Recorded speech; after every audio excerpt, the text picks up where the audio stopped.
मध्य प्रदेश के समस्त विद्यार्थियों के लिए खुशखबरी की बात यह है कि और आपको विदित ही होगा कि मध्य प्रदेश सरकार ने जब कमलनाथ सरकार थी उस समय उन्होंने कहा था कि हम आपको 27% आरक्षण देंगे। ओबीसी कैटेगरी की बात कर रहे हैं विद्यार्थियों, लेकिन यह हो नहीं पाया था क्योंकि ओबीसी कैटेगरी को 27% आरक्षण देने के खिलाफ थे, क्योंकि इन्हें 13% आरक्षण पहले से मिलता। ध्यान रखें।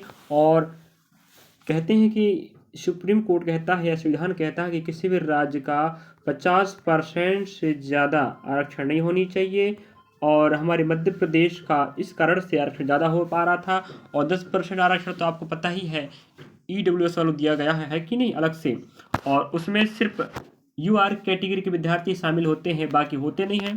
देखिएगा, और आपको बहुत राहत मिली है विद्यार्थियों को। ओबीसी और युवा के विद्यार्थियों को थोड़ी सी राहत है, कह सकते हैं, इस फैसले के बाद। तो सुप्रीम कोर्ट, हाई कोर्ट ने क्या कहा देख लीजिएगा, पूरा जानकारी समझाते हैं। अगर आप मध्य प्रदेश के विद्यार्थी हैं और ओबीसी आरक्षण के समर्थन में या समर्थन नहीं है, या उसके जो केस चल रहा है तो उसकी जानकारी प्राप्त करना चाहते हैं, तो आप व्हाट्सएप में रहेंगे, हम आपको पूरा जानकारी सुनाते हैं। चलिए, क्या है इस कटिंग में।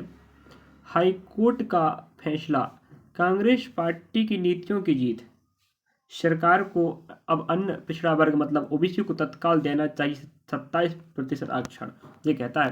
कांग्रेस पार्टी सरकार जब कमलनाथ जी थे तो उन्होंने 27% आरक्षण देने का वादा किया था, फिर स्टे लग गया, 27 क्यों दिया जा रहा करके, है कि नहीं।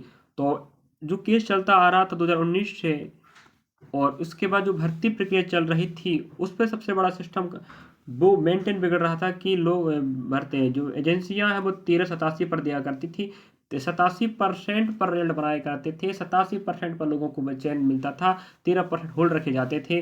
तो इस बात को उन्होंने कहा लिखिएगा, अब सुप्रीम कोर्ट कहता है कि अब जब तक संपूर्ण फैसला नहीं आएगा तब तक आप 27% ओबीसी को आरक्षण नहीं दे सकते, उन्हें अब 13% मिलेगा, समझे, ध्यान रखेंगे। और रही बात यहाँ पर कि जो 27% आरक्षण का जो सिलसिला है 2019 चालू हुआ था, कह सकते हैं, उसके आसपास से। और उस समय कमलनाथ सरकार थी, नाथ सरकार जैसे कह रहा है, तो उनका कहना है कि हमने बिल्कुल सही कहा, हम चाहते थे कि ओबीसियों को 27% आरक्षण मिले। सरकार या सुप्रीम कोर्ट इस फैसले से सहमत है। उनका कहना है कि हम जो कह रहे थे वही माना सुप्रीम कोर्ट। तो सुप्रीम कोर्ट ने अभी ये नहीं कहा है कि ओबीसी को 27 दिया जाएगा। ध्यान रखें विद्यार्थियों, तो आप चिंता ना करें, शायद हो सके फैसला जो लास्ट में आएगा वो आपके पक्ष में हो या आपके फेवर में हो या ना हो, या तो वो आपके यूआर कैटेगरी को मिलेगा या तो ओबीसी को मिलेगा। जो भी 27% आरक्षण वाला सिस्टम चल रहा है इन दोनों कैटेगरियों के लिए चल रहा है। अगर इस ओबीसी को 27 मिलता है तो यूआर का घाटा हो जाएगा, और यूआर को मिलेगा तो ओबीसी को घाटा हो जाएगा। कहने का मतलब ये है, दोनों हम एक ही मनुष्य हैं, बस कैटेगरी में बांटकर हमें लड़ाया जा रहा, कह सकते हैं कि नहीं, यही कह सकते हैं, क्या कह सकते हैं बताइए। तो यहाँ पर नेता भाई कमलनाथ अपने विचार रख रहे हैं, मंत्री सारंग जी अपने विचार रख रहे हैं, तो यहाँ पर आरक्षण पर विवाद हो रहा है। लेकिन ये नहीं पता कि 2019 से विद्यार्थी ओबीसी वाले क्या कर रहे हैं, युवा वाले के साथ क्या हो रहा है, ये किसी को दिखता नहीं है। बस एक दूसरे का विरोध करना कि उसने ऐसा कहा था, हम ऐसा कर रहे हैं, हमारी सरकार अच्छा करेगी। भाई कमलनाथ कहते हमारी सरकार अच्छा कर रही थी, अब भाजपा ने कहता है हम अच्छा करने वाले हैं। भाई ये सब लगा रहेगा और ये होता रहेगा, देखिएगा। अब कमलनाथ का कहते, पूर्व मुख्यमंत्री कमलनाथ ने कहा कि हाईकोर्ट के फैसले से स्पष्ट हो चुका है कि ओबीसी को 27 आरक्षण देने का हमारी सरकार का निर्णय सही था। भाजपा ने आरक्षण को रोकने के लिए साजिश रची। कोर्ट का फैसला कांग्रेस की नीतियों की जीत है। वरिष्ठ कांग्रेस नेता कमलनाथ ने कहा कि 2019 में मैंने अपने मुख्यमंत्री कार्यकाल में मध्य प्रदेश ओबीसी समुदाय को 27% आरक्षण देने का प्रावधान किया। हाईकोर्ट फैसले निर्णय न हो कि फिर साबित हो गया कि वह मध्य प्रदेश सरकार करे तत्काल सभी स्तर पर 27% आरक्षण निश्चित होनी चाहिए। अब उनका कहना है कि हमने 2019 में अपनी सरकार आते ही हमने 27% आरक्षण देने की बात कही थी और हम देने चालू कर दिए, लेकिन हुआ कि क्या हुआ कि लोगों ने विरोध करना जारी कर दिया कि उन्हें 27% क्यों मिलेगा। तो इस बात पर स्टे लग गया और फिर आरक्षण बंद हो गया।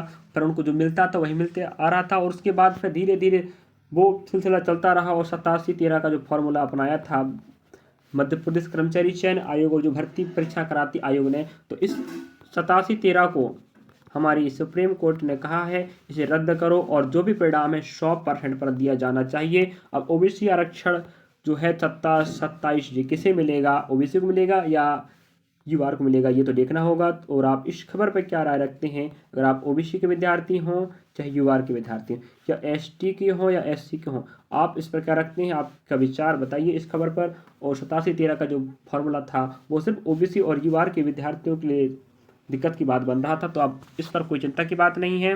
अब 27% मिलेगा नहीं मिलेगा, इस बात की चिंता हो रही है विद्यार्थियों को। चलिए तो हम नेक्स्ट जानकारी सर मिलेंगे। आप ऐसी जानकारी आप चाहते हैं और समस्त भर्ती परीक्षाओं की तैयारी करना चाहते हैं, अभी हम जीडी कांस्टेबल तैयारी करा रहे हैं, विद्या ध्यान रखें। अगर आप पिछले साल के प्रश्नों के बाद हम तैयारी करना चाहते हैं तो हमारे जुड़ सकते हैं, तैयारी कर सकते हैं।